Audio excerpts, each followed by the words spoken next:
શ્રીમદ ભાગવત ચોથો સ્કંદ 28મો અધ્યાય. પુરંજનને સ્ત્રી યોનિ પ્રાપ્ત થવી અને અવિજ્ઞાતના ઉપદેશથી એની મુક્તિ થવી. નારદયુવાચ સૈનિકા ભય નામનો યે બહિષ્મન દૃષ્ટ કે કારિણ બ્રજવાર કાલ કન્યાભ્યામ વિચેરુરવનીમિમામ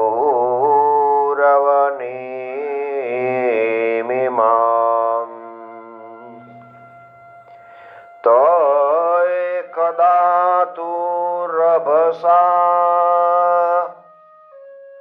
પુરંજનપુરીમ નૃપ રુરુધિર્ભૌમ ભોગાઢ્યામ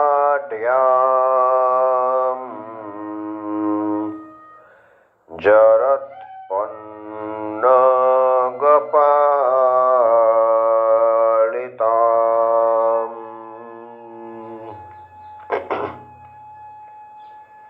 નારદજી કહે છે કે ભય નામના યવનરાજના આજ્ઞાંકિત સૈનિકો પ્રજ્વાર અને કાળ કન્યાની સાથે આ પૃથ્વી પટ ઉપર સર્વત્ર બધા વિચરવા લાગ્યા છે. ગરડા સાપથી ભારે વેગપૂર્વક સુરક્ષિત અને સંસારની સર્વ પ્રકારની સુખ સામગ્રીઓથી સંપન્ન એવી પુરંજન પુરીને ઘેરી લે છે, જેની ચુંગાલમાં ફસાઈને પુરુષ તરત જ સત્વહીન થઈ જાય છે, નિસાર બની જાય છે.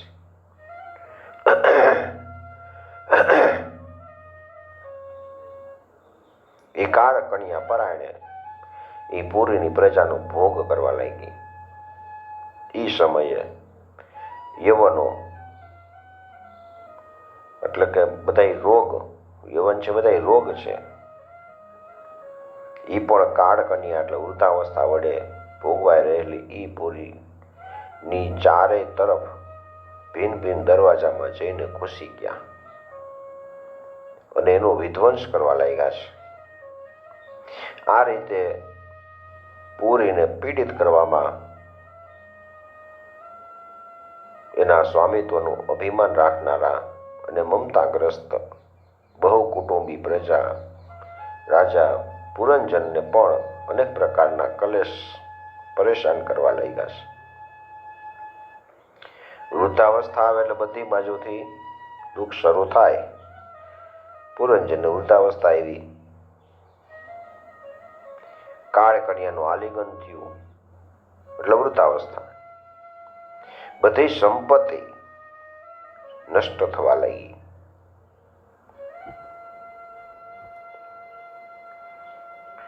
સંપત્તિ શોભા નષ્ટ થઈ ગઈ. વિષયાસક્ત હોવાને કારણે એ દીન તો થઈ ગયો હતો, હવે એની વિવેક શક્તિ નષ્ટ થઈ ગઈ. ગંધર્વો અને યવનોએ બળથી એનું બધું ઐશ્વર્ય તેજ છે એ બધું લઈ લીધું.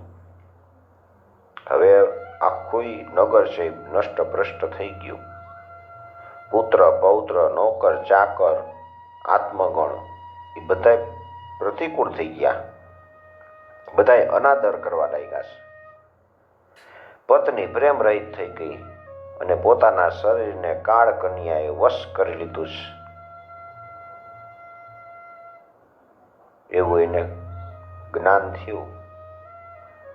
પાંચાલ દેશ શત્રુઓના હાથમાં પડી ગયો, ભ્રષ્ટ થઈ ગયો છે.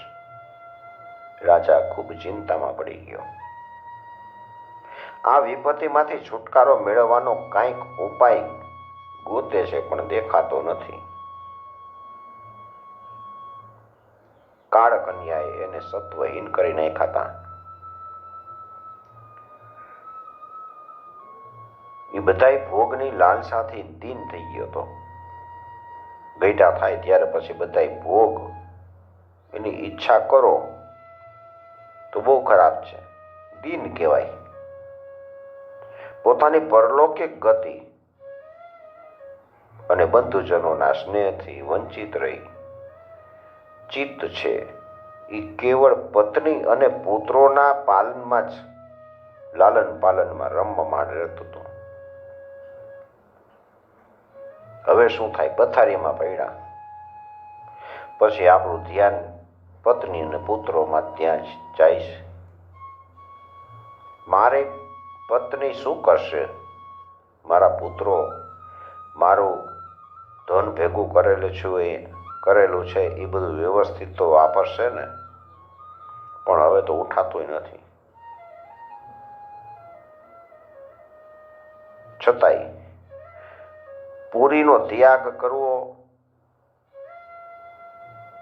બાધ્ય થવું પડ્યું ત્યાગ કરવા માટે. કારણ કે ગંધર્વો અને યવનોએ એને ઘેરી રાખી હતી. કાળ કન્યા એને કચરી નાખી હતી. એટલામાં યવનરાજ ભયનો મોટો ભાઈ પ્રજ્વાર પોતાના ભાઈનું પ્રિય કાર્ય કરવાની ઈચ્છાથી એ સઘળી નગરીને આગ લગાડે છે. પ્રજ્વાર એટલે તાવ. મરવા સમયે જે આપણને તાવ આવે છે ને એને પ્રજ્વાર કહે છે. આખી નગરીને આગ લગાડી એટલે શરીર આખું ધકધકવા લાગ્યું.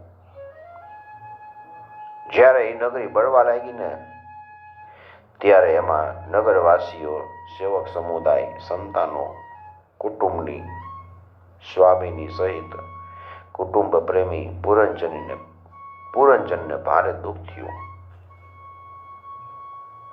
કાળ કન્યાના હાથમાં પોતાનું નગર સપડાયેલું છે.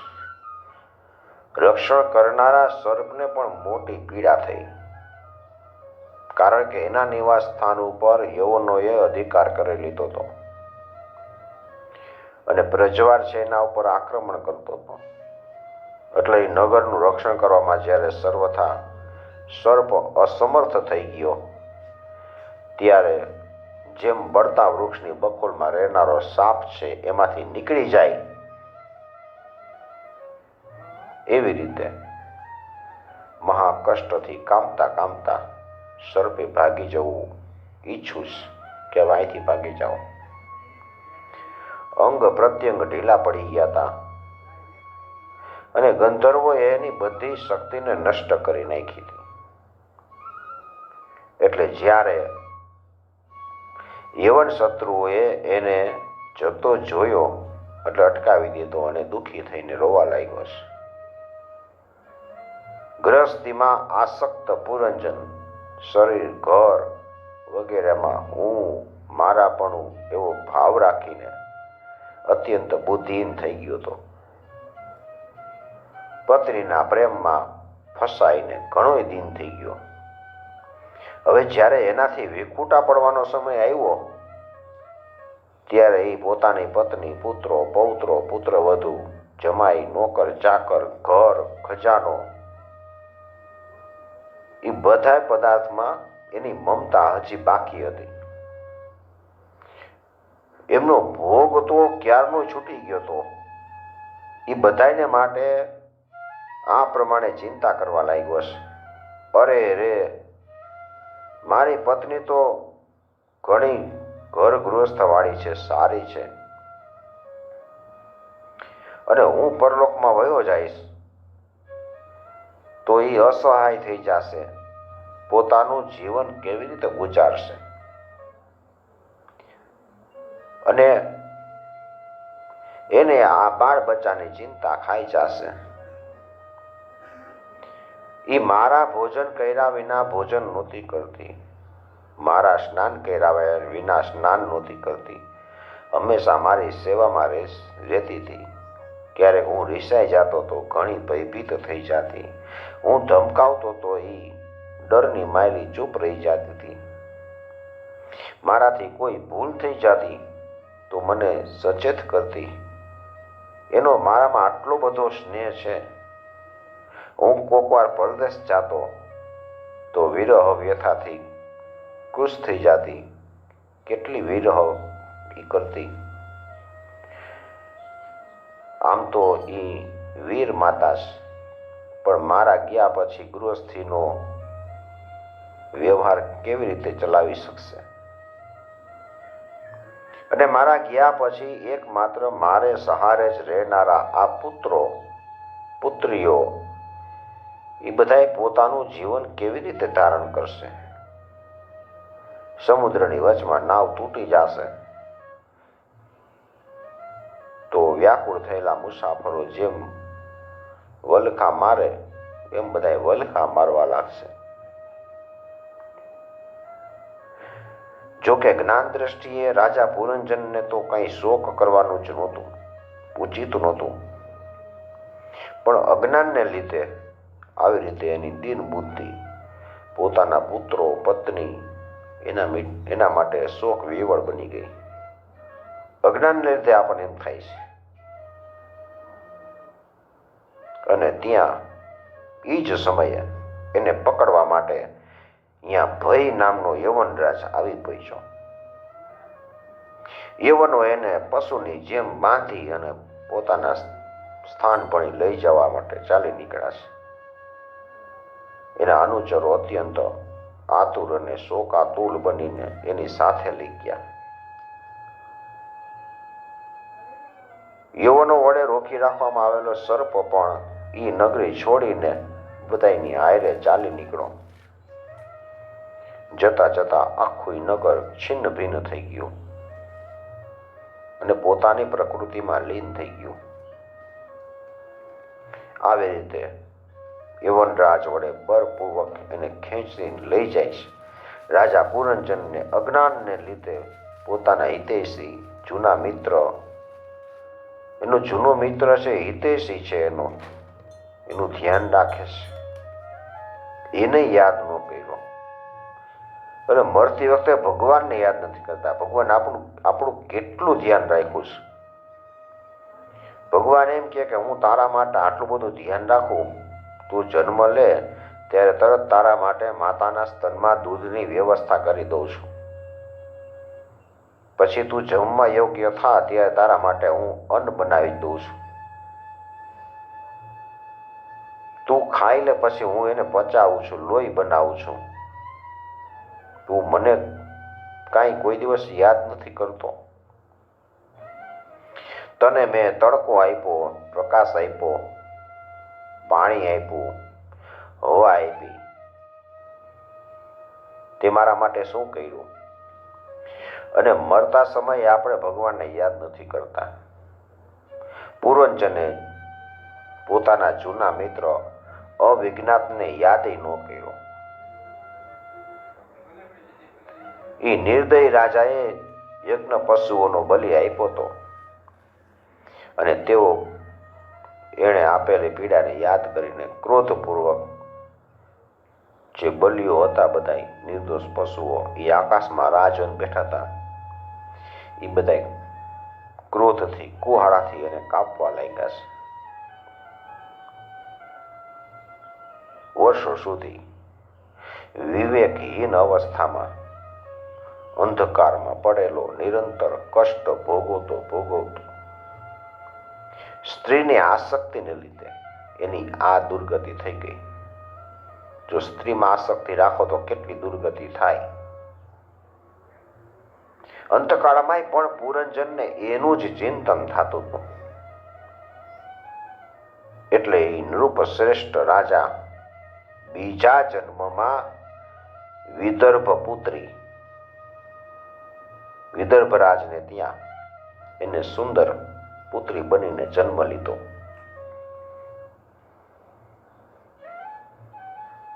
જ્યારે એ વિદર્ભ પુત્રી લગ્ન યોગ્ય થઈ ત્યારે વિદર્ભ રાજે ઘોષણા કરી કે એને સર્વશ્રેષ્ઠ પરાક્રમી વીર જ પરણી શકશે. એટલે એને વીરની શોધ કરવા માટે શત્રુઓના નગરને જીતનારા પાંડ્ય નરેશ મહારાજ મલયધ્વજની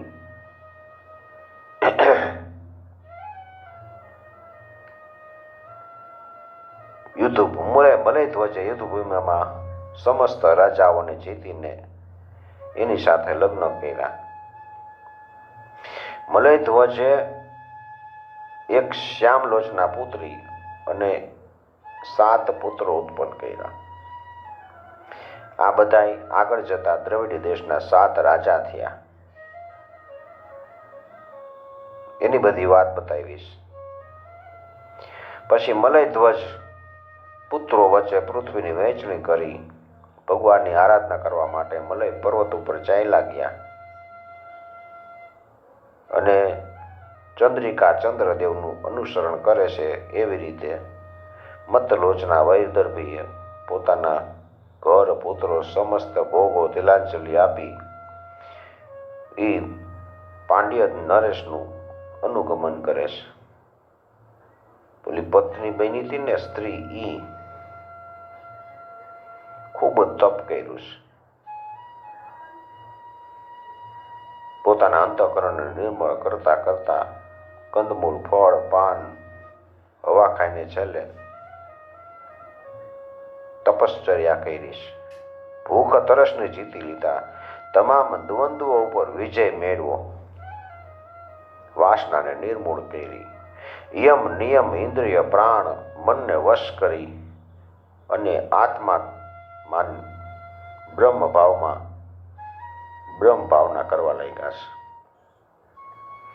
આવી રીતે દિવ્ય 100 વર્ષ સુધી નિશ્ચલ ભાવે એક સ્થાન ઉપર બેઠા રહી અને વાસુદેવમાં પ્રેમ થઈ ગયો. એટલે વાસુદેવમાં પ્રેમ થઈ ગયો એટલે એને સમયનું કે શરીરનું ભાન ન રહ્યું. ત્યારે ગુરુ સ્વરૂપ સાક્ષાત શ્રી હરિએ ઉપદેશ કર્યો અને પોતાના અંતઃકરણમાં બધી તરફ સ્ફુરિત થતા વિશુદ્ધ જ્ઞાન દીપકથી એણે જોયું કે અંતઃકરણની વૃત્તિઓનો પ્રકાશક આત્મા સ્વપ્નાવસ્થાની જેમ દેહ વગેરે સમસ્ત ઉપાધિઓથી વ્યાપ્ત છે અને એનાથી પણ અલગ છે. આપ સ્વપ્ન જોતા હોય ત્યારે આપણને એમ થાય કે હું તો એનાથી નોખો છું. જ્ઞાન થાય ત્યારે આપણો આત્મા છે ને એ નોખો છે એ ખબર પડે અને બધું ભોગવે છે એ ખબર પડે. આવા અનુભવ થવા લાગ્યા. બધી તરફથી પછી ઉદાસીન થઈ ગયા અને પોતાના આત્માને પરબ્રહ્મા અને પરબ્રહ્મને આત્મામાં અભિન્ન રૂપે જોવા લાગ્યા છે. અને આ રીતે અભેદ ચિંતનનો પણ ત્યાગ કરીને શાંત થઈ ગયા છે. પછી વૈદર્ભી રાજા બધાય ભોગ ત્યજીને પરમ ધર્મજ્ઞ મલય ધ્વજની સેવા પણ એની પત્ની કરતી હતી અને ચીર વસ્ત્ર ધારણ કરતી. એની પત્ની પણ એની એટલી સેવા કરી છે.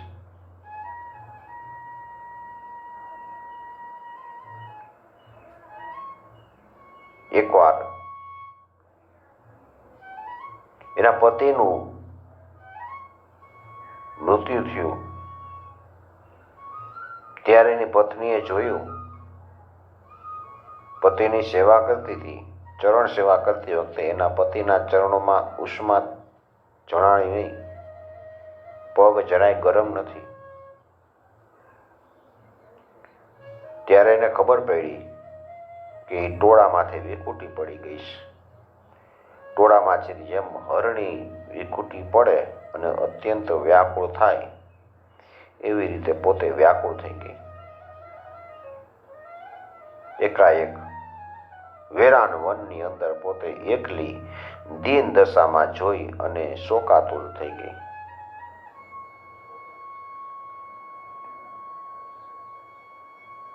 આંસુઓની ધારાથી એકદમ મોટે અવાજે રડવા લાગી. બોલે છે કે હે રાજા, ઉઠો, જાગો. સમુદ્રથી ઘેરાયેલી આ પૃથ્વી લૂંટારાઓ અને અધર્મમય રાજાઓથી ભયભીત થઈ રહી છે. તમે એનું રક્ષણ કરો. પતિની સાથે વનમાં ગયેલી ઈ અબળા આ પ્રમાણે વિલાપ કરતી કરતી પતિના ચરણોમાં મસ્તક નમાવી અને રડે છે. પછી લાકડાની ચિતા બનાવી એના ઉપર પતિનું શબ મૂક્યું અને આગ લગાડી વિલાપ કરતા કરતા પોતે સતી થવાનો નિશ્ચય કરે છે. આ પ્રમાણે તેનો કોઈ જૂનો મિત્ર એક આત્મજ્ઞાની બ્રાહ્મણી આવે છે. પેલા એને અવિજ્ઞાત નામનો મિત્ર હતો, એ તો એની પાસે આવ્યો, યાદ ન આવ્યો. હવે બીજા જન્મમાં એ પાછો અવિજ્ઞાત મિત્ર આવે છે. સતી થવાનો વિચાર કર્યો ત્યારે અવિજ્ઞાત મિત્ર આવીને કહે છે બ્રાહ્મણના રૂપમાં, બ્રાહ્મણયુવાચ કાત્વં કસ્યાસી કોવાયમ શયાનો યસ્ય શોચસી જાનાસી કિમ સખાયમ મામ યેનાગ્રે વિચચર્થ.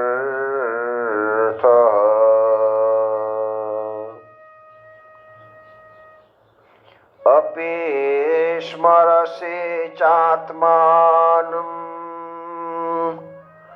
વિજ્ઞાત સખં સખે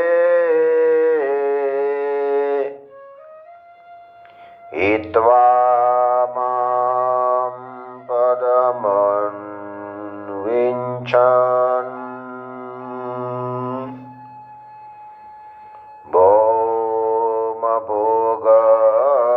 ભોગરતો ગત.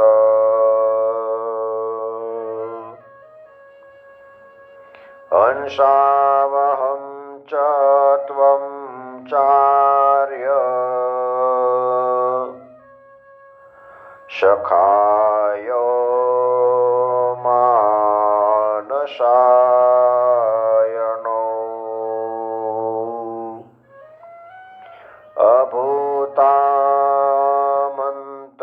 અભૂતામંતરાવોક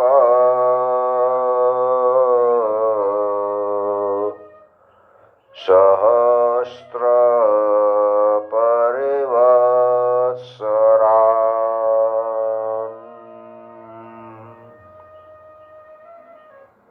તું કોણ છો? કોની પુત્રી છો? કોના માટે આટલો બધો શોક કરસ? આ સુતેલો પુરુષ છે એ કોણ છે? તું મને નથી ઓળખતી? હું તારો જૂનો મિત્ર છું, જેની સાથે તું પહેલા વિચરણ કર્યા કરતી હતી. શું તને પોતાની યાદ આવે છે? હું અને તું બે મિત્ર હતા. હું તારો અવિજ્ઞાત નામનો મિત્ર હતો.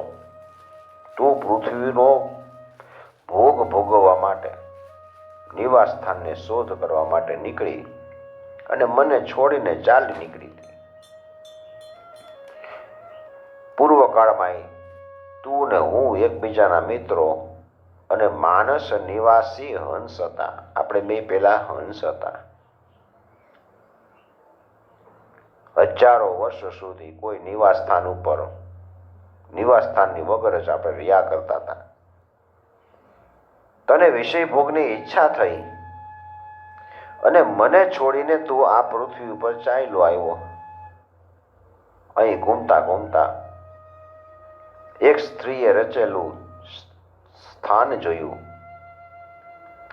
એમાં 5 બગીચા, 9 દરવાજા, 1 દ્વારપાળ અને 3 કોઠા, 6 વૈશ્યકુળ અને 5 બજાર.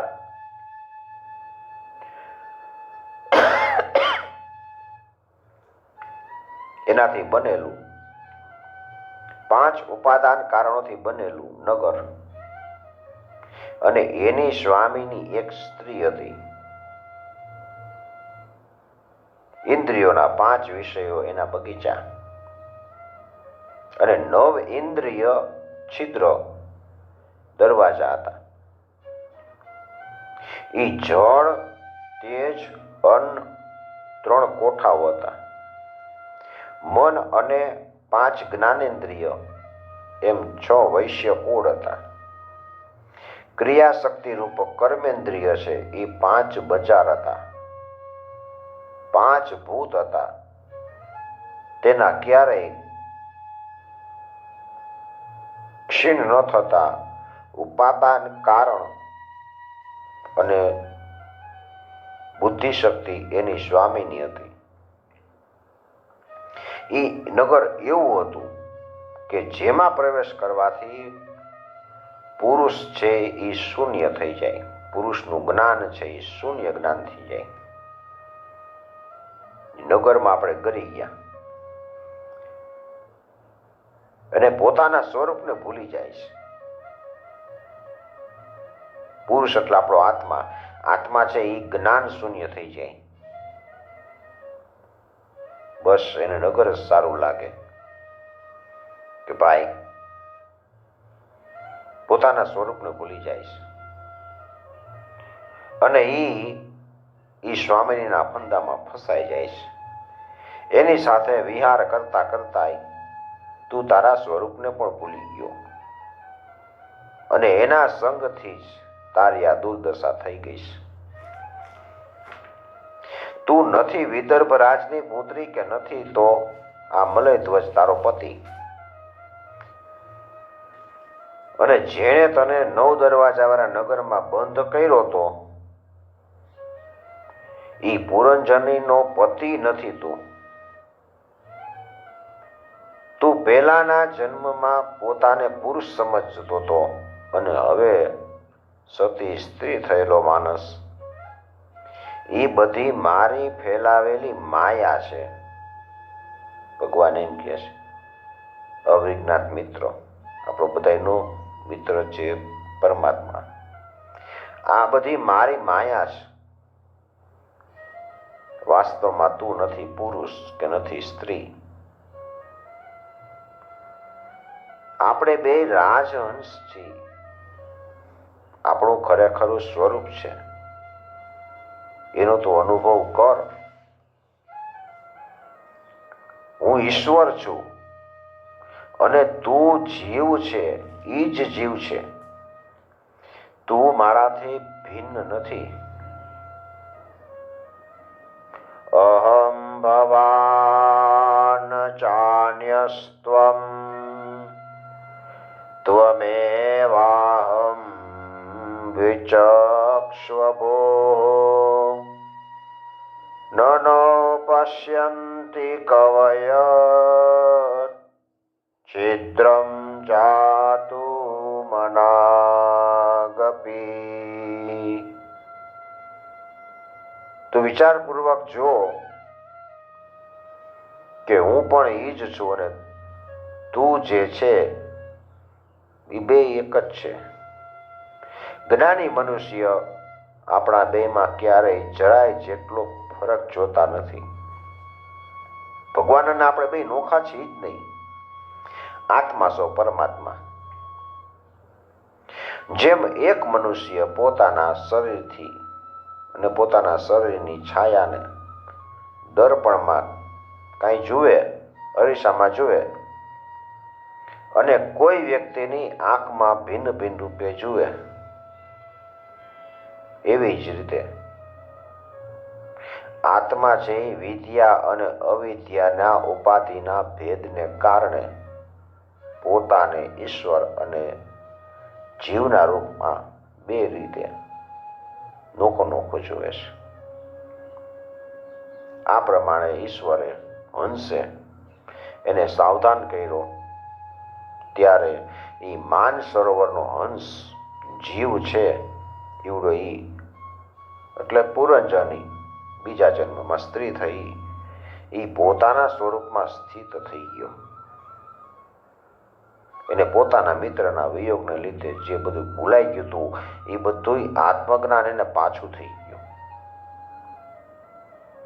નારદજી આ વાત પ્રાચીન બહિર રાજાને કહે છે, હે રાજા, મેં તમને પરોક્ષ સ્વરૂપે આ આત્મજ્ઞાનનું દિગ્દર્શન કરાયું છે. પરોક્ષ રૂપે એટલે બીજી રીતે સમજાયું. કારણ કે જગત કરતા જગદીશ્વરને પરોક્ષ વર્ણન જ અધિક પ્રિય છે. નારદજીનો સંગ થયો હોય તે બધાને આત્મજ્ઞાન પ્રાપ્ત થઈ જાય છે. આપણને ભાગવત આવી રીતે શીખવાડે છે કે આપણે છે ને પુરુષ નથી કે સ્ત્રી નથી, શરીર નથી, મૂળ રૂપે ઈશ્વરના અંશ છીએ. અહીંયા 28મો અધ્યાય પૂર્ણ કર્યો છે. इति श्रीमद्भागवते महापुराणे पारमहंस्या संहितायां चतुर्थस्कन्धे पुरञ्जनोपाख्याने अष्टाविंशोऽध्याय श्रीकृष्णार्पणं समर्पयामि. ॐ